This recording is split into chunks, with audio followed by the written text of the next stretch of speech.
Hello everybody. Today we show you how to make real Chinese takeaway chicken curry. 2-hour wok of boiling water.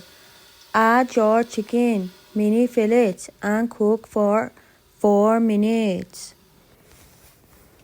Transfer cooked chicken to a bowl of cold water and allow to cool down for 3 minutes. Then remove the cooked chicken from the cold water.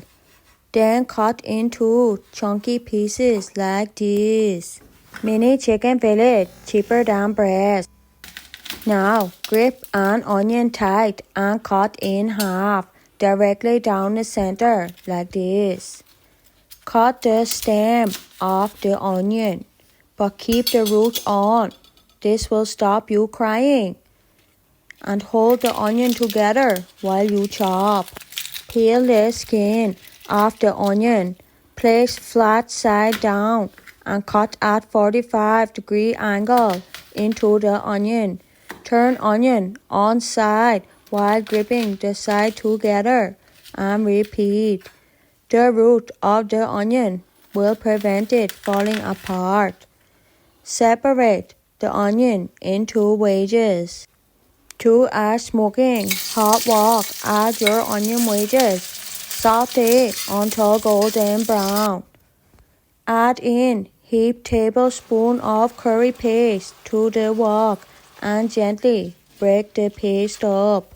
A full mug of cold water is needed for this recipe, but only add a bit of water at a time. This makes it easier to break up the curry paste.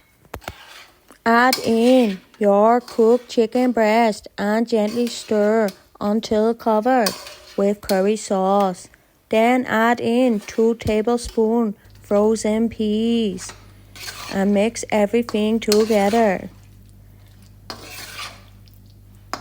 Once your curry starts to boil like this, it's nearly ready. But don't forget, watch me serve it first. And please subscribe to my channel. Lovely jubbly.